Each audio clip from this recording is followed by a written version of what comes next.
Welcome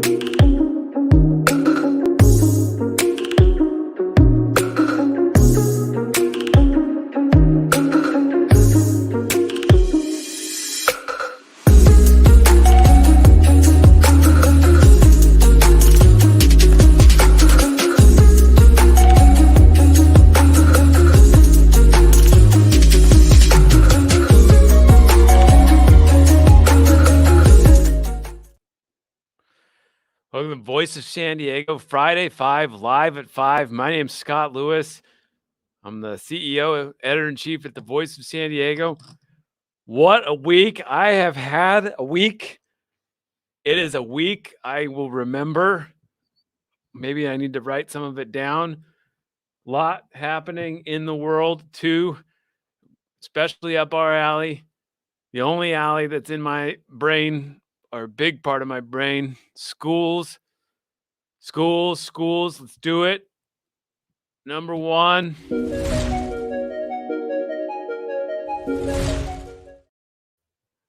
I don't know about you, but it's been exactly 1 year since I dropped my kids off at school for that last time. I remember it was a little rainy, and I remember seeing the principal and saying, "Hey, how's it going?" I like to talk to him and he's like, "Yeah, well, I don't know, a lot of looks like that. Remember those looks? Like, I don't know. Yeesh." And he said, they said, "Do you hear anything?" Because we didn't quite know. I remember, were they going to close them or not? And he said, "They're going to close the schools." And I remember the sinking feeling that brought in, like it made sense, you know? But I remember thinking, if they close this school, it's going to be really fast how they close it. Like all they have to do is lock the doors, close the windows, done. But opening it is going to be really hard. I remember walking away. I remember thinking two things. One, maybe I shouldn't have dropped my kids off. And then the second thing I remember thinking is, this is going to close fast and it's not going to open fast. Like I started thinking right away about how complicated the policies and politics were going to be to open schools. I remember thinking like, oh, this isn't because the virus was clearly not going to go away. People were that freaked out about it. How were they ever going to go back to schools? Because schools are where you get sick. You learn things and you get sick. Like that's what schools are. I have never been this sick in my life all the time. Constant sickness. Well, no, the last year, none. But sick is school. School is sick. And to think like if we were going to shut everything down because people were getting sick and it was that bad, well, then and then the politics, the labor, the everything was just so overwhelming. And I remember thinking, this is not going to go well, and we need to start thinking about it now. And to some extent, we had some success getting people to think about it, but it's been exactly a year. Now we have a vaccine. We understand the situation. We understand how it spreads. We understand a lot more about it. We're not as freaked out. I'm not doing those. I don't know. This whole Friday, the live stuff, it started because in those first days after the pandemic, I'd stare at my phone with the Instagram live, like just saying, "Hey, it's going to be all right. We're going to get through this. Hang in there, guys. We're all in it together," stuff like that, because we were all freaked out, remember? Well, things have changed a lot. I'm in my garage, this is the garage. I'm in the garage. Things have really changed. And so, but the school thing, they still don't know anything that they need to, what they need to see to get open and what open's going to look like. So let's go through what we know, okay? What we know about this week. Now, what we know is that the teachers union at San Diego Unified School District, the San Diego Education Association, and the school district have been negotiating. They negotiated again on Thursday. We also know some things about what they have proposed about how an opening may look. And I'm going to try to walk through some of these things that I have seen. It's not pretty. It's not hard. It's not easy to understand. But before we get to that, there was a board meeting on Tuesday that a lot of people are talking about. And in particular, they're talking about this one moment where Dr. Howard Terrace, UC San Diego pediatrician, was speaking to the Board of Trustees, the Board of Education at the San Diego Unified School District. And he was presenting the recommendations from the group of UCSD scientists, who are advising the district on reopening. And he presented this one slide that got a lot of people talking. Let's cut to him this is Dr. Howard Terrace from UC San Diego, a pediatrician. Why, when we open in April, are we suggesting that it open in hybrid? A lot of that is because children are not going to be vaccinated, and the B117, this UK variant, is still going to be around. Okay, so that slide was rather jarring, and him saying that we're going to hybrid because kids need to be vaccinated before we go full. Well, that's why we're going to hybrid. That was scary because what that implied was that we would never have full-time school. We would never get back to full-time school until kids were vaccinated. And there's a pretty good chance that kids won't be vaccinated until 2022, at least kids under 16. So was he saying that we would not have full school until 2022 or later? That was scary to hear, because on the one hand, what we do April 12th or in April when we open, we would like to know what that's going to be. You could get that information to us as soon as possible. That would be really helpful for our lives. Can we have after school care? How many days a week? What are we talking about here? You can't just ask us what we want to do without laying out like what you are offering, what's going to happen. Anyway, that aside, the rest of this year, okay, I don't know how many hopes you have about the rest of this year, but maybe contain them. But the fall is another story. We need to know what circumstances need to be in place to have full schools open and what we're doing to get there. So if he's saying that one of the circumstances is that kids have... Why, when we open in April, are we suggesting that it open in hybrid? If the answer to that question is that they have to be vaccinated, that's a little bit alarming. Now, he continued on. He said this. It could be that even before students are all vaccinated, there will be other public health indicators that making students more proximate will be safe. So we will look for that.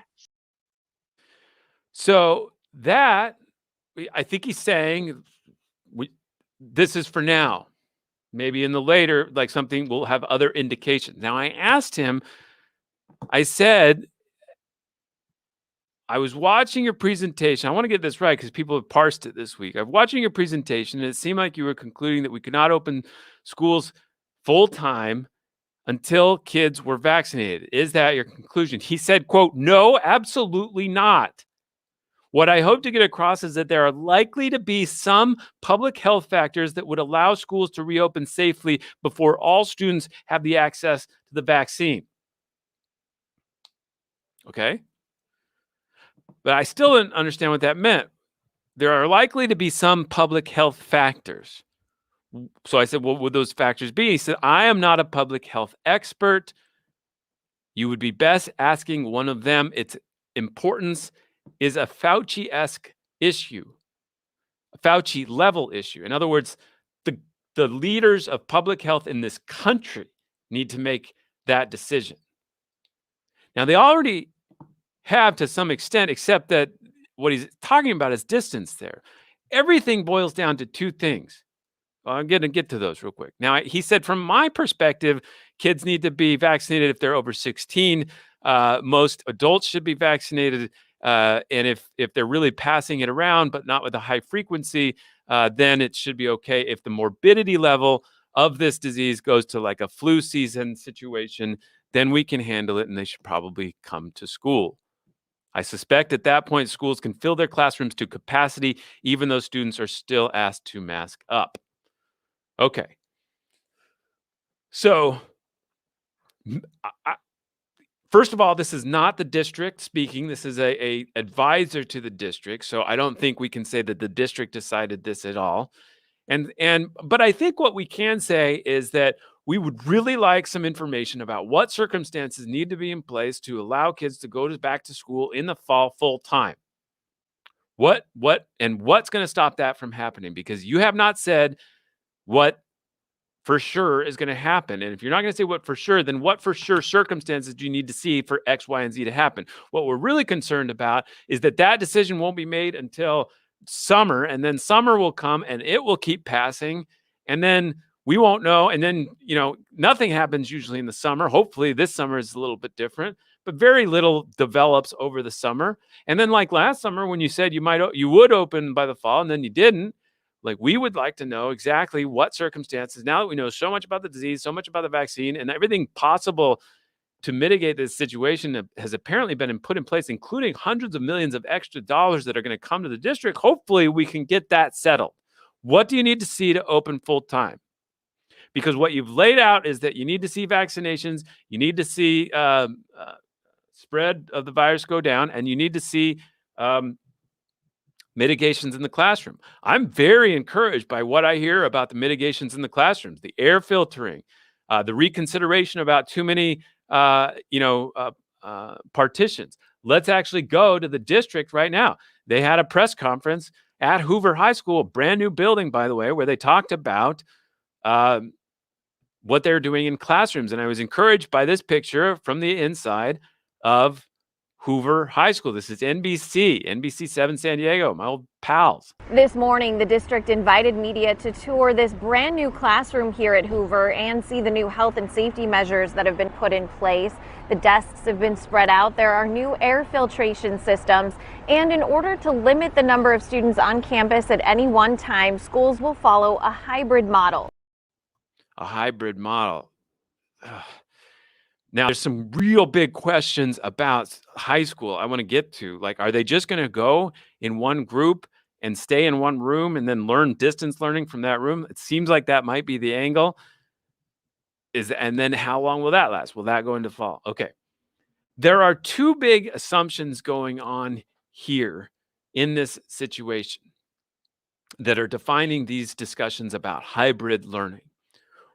One is the assumption that you need at least 6, maybe down to 3 feet of space between people at all times, especially in the classroom, which means if you need 6 feet, they're saying, well, that obviously most will eliminate the ability for us to put a full class into the normal size classrooms that we have. Thus, we have to break the class in half and send half of it home, not outside, not to other places in the campus, but home. They have to be home. And part of the reason why they have to do that is because of this second assumption. And the second assumption is that the classes that we all have been with this whole year, the classrooms as they are virtually, like my son's in a 4th grade classroom, my daughter's in a 2nd grade classroom. She's never met her classroom colleagues. Well, I mean, obviously she met some of them in previous grades, but the point is like that group has to stay together. And especially with the people who decide not to go back to in-person school, that they all the two groups, the people who go back and the people who stay online have to be together, which means that teacher has to handle both of those online and in-person instructional periods.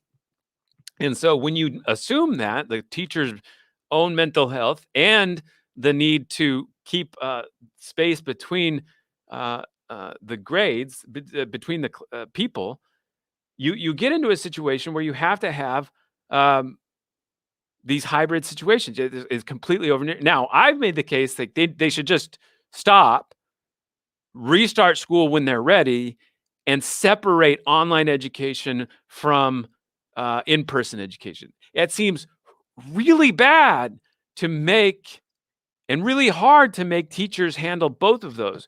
And the last thing they want to do is disrupt their experience to do something even harder.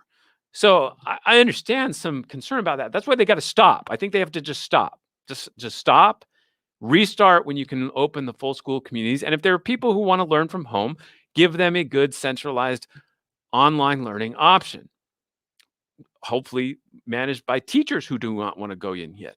Stuff like that. Okay, that's not being considered. Instead, that assumption is that those classrooms have to be together and they have to be separate, which means they have to be at, 2 hours, 4 hours a week, which is why we get in that situation. Okay.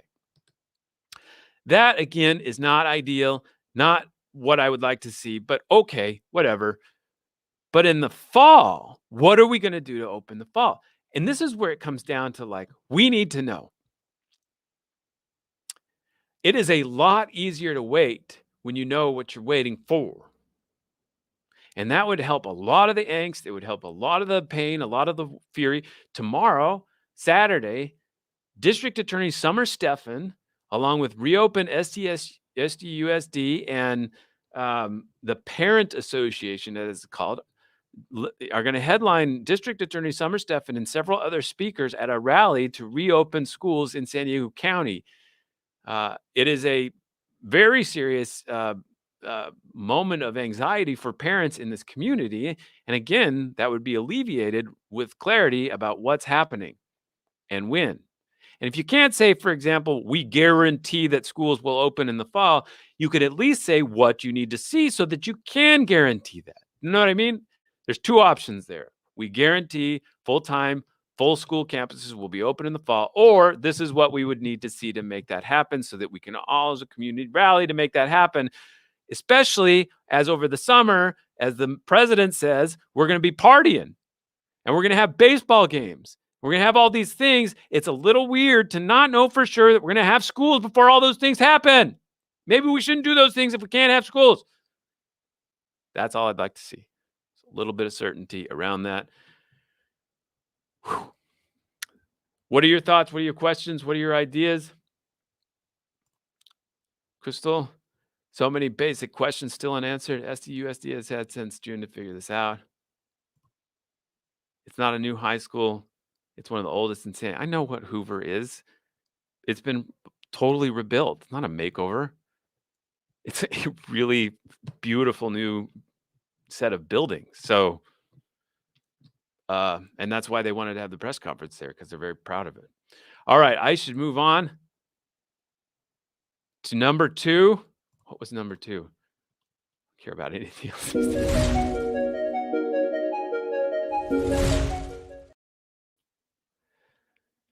All right, yeah, number 2.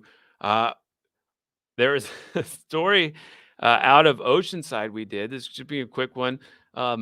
Mackenzie Elmer talked about these rocks that homeowners are putting out in front of their beachfront properties.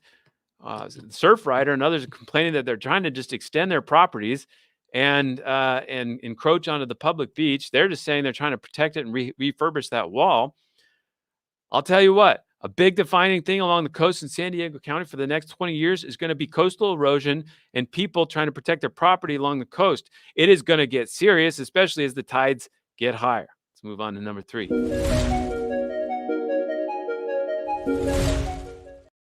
All right, Lisa Halverstadt did an amazing story this week looking into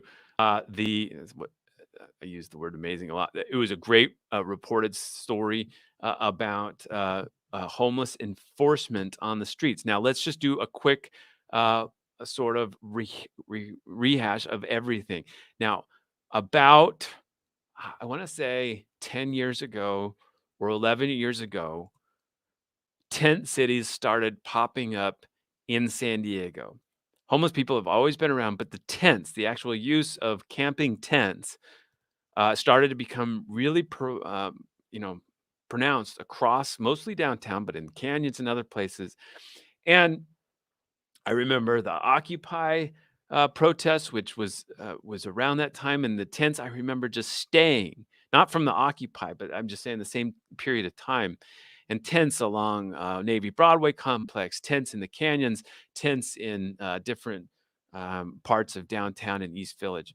Now, the hepatitis A crisis broke out. It'd be about 3 years ago now, and Mayor Kevin Faulconer started a massive program of abatement. They were the city, the county were ashamed of their performance in that role, in that situation, in letting a disease kill homeless people as it spread through filth in these areas. And so he decides one thing to do was to open up a bunch of tents, large tents where they could stay, but then also to really enforce this situation and send police out on abatements. This effort to clean these up, throw away some of the belongings, warn people that they're coming, and clean up these areas. Now, he did that and he continued that enforcement for years. It did at least lower the more prominent camps, but a lot of people went to the canyons. They just sort of disappeared further along.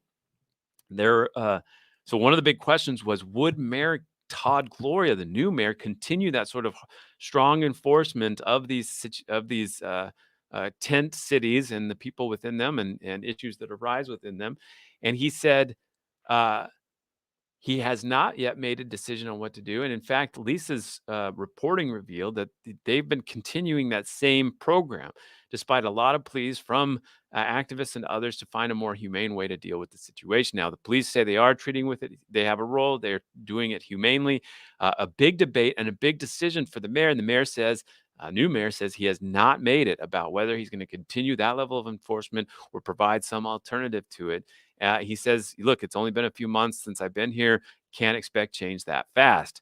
So, big decision, because on the one hand, those camps are growing, and it's not necessarily because he isn't enforcing them. It's growing, and it's crazy in the story. It seems like one of the main reasons it's growing is because they're not putting people in jail as much. People, because of COVID restrictions and issues to protect people in jails, they're not putting people on the streets in those jails, which is itself a testament into what they were doing with people that they were sweeping out of the streets. So, really big moment for homeless enforcement, neighborhood policing, and these issues, and our constant embarrassment about what our city has allowed as far as poverty and suffering without the adequate level of housing. All right, number 5, 4.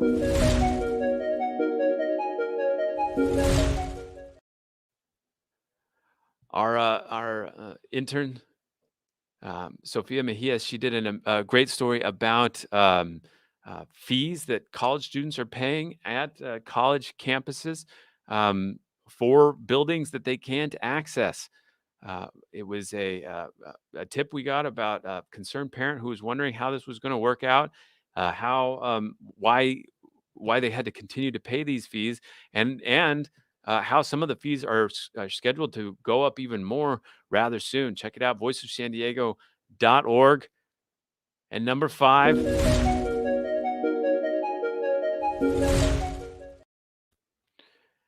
All right. It has been a year since Tom Hanks Day, when the NPA shut everything down, when they closed schools. It's been a year. I appreciate everybody who's come along with me. Let's check out some basic stats like we do each week. The hospitalizations look great, folks. Down to 343 people in the hospital from just a month ago. It was almost triple that. Almost triple the number of people were in the ICU suffering. The vaccines have reached like 25% of San Diego's population. Smaller percentage is fully vaccinated. Again, if you haven't been to one of those vaccination sites, try volunteering or something. It's a beautiful experience, historic experience. I mean, we should really be proud of what the government, the private providers, and others have delivered in these areas. They're very well run, and they're very happy places. it's nice to see something get resolved and dealt with that efficiently. So kudos to everybody who's doing that. Um, so I just want to check in, everybody. How you doing over the year? What are your questions right now for how government's going to continue, how to handle it? There's so much going on. So much money is coming into the region. San Diego Unified will probably get more than $300 million extra from, in addition to what it's budgeted for this year from all this rescue effort. Has to spend it fast. What is it going to do? San Diego City, $300 million itself. Every every family with children is going to get $300 per child per month. Our first guaranteed income for people with children. Now that phases out if you make more than $150,000 a year, but about 93% of Americans will qualify for with children will qualify for this.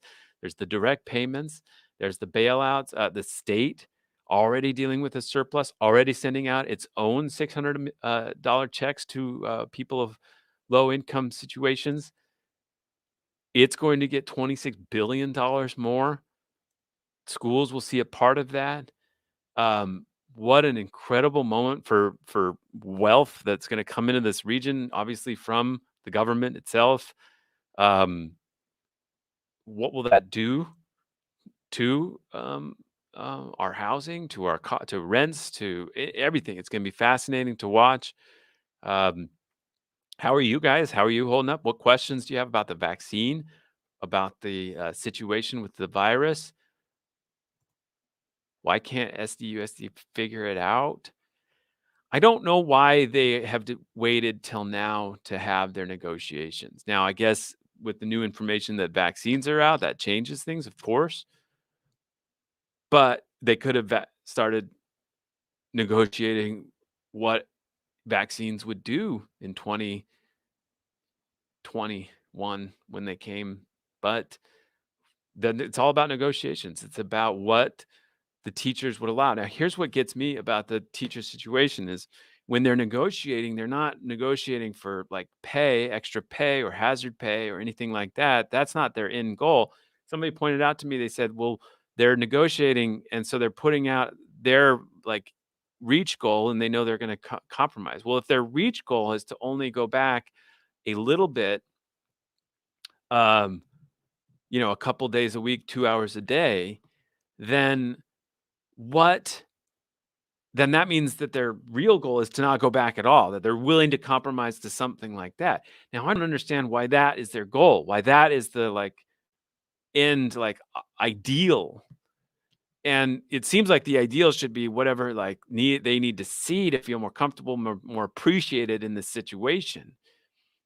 So I find that if the governor's giving away $2 billion for the rest of the state, there seems like there's a way to make people feel more comfortable about how it's coming together. So that's why. It's because those negotiations take so long. All right. Have we seen the 2021 budget from the city? Kate is the chair. Have we heard anything? No. Usually the first step is for the mayor to release his draft, and then the council starts holding hearings on that. So the council members have already submitted their goals, and the mayor and the city staff are supposed to consider those and build a budget that they think can pass. So I think the mayor himself was waiting for information about what would happen with all of this money. Would it come in? And here's William's question: what is the city's plan to spend their surplus after fixing the upcoming budget gap? That is a really good question. They're going to have an extra like $50 million. So, they were talking about cutting services that were a part of a structural budget deficit. They were too much for the city to pay for. So is that gone? Are they done with those concerns? That's it's a huge question. So I don't know. I don't know what they're gonna do. Maybe give it away more. Maybe try to rent relief stuff. Maybe raise this for employees. But it's only one-time money, so I don't know. I don't know. We'll see. Will you be doing another story about the Jen Campbell recall? Hey, I called around this week to see if there was any political news. Are people, because I think the big thing about the Jen Campbell recall is, will the signatures be gathered? Like, will they get enough signatures to put her on the recall ballot? And I think a real big question there is, will somebody pay for them? Will they?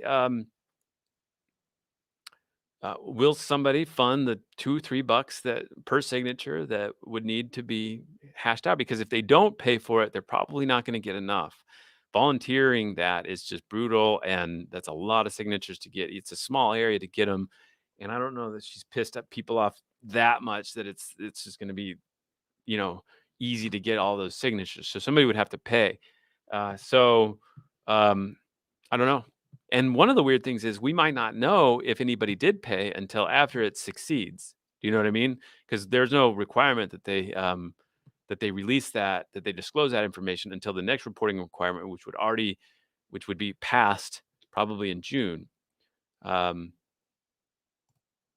heard that paid people start again. Well, that would be news to me. I hadn't heard that. Scott, does Voice San Diego have any plans to report on the federal coronavirus bill? I heard that teachers will get 80 hours of paid leave if they had kids at home due to school closures.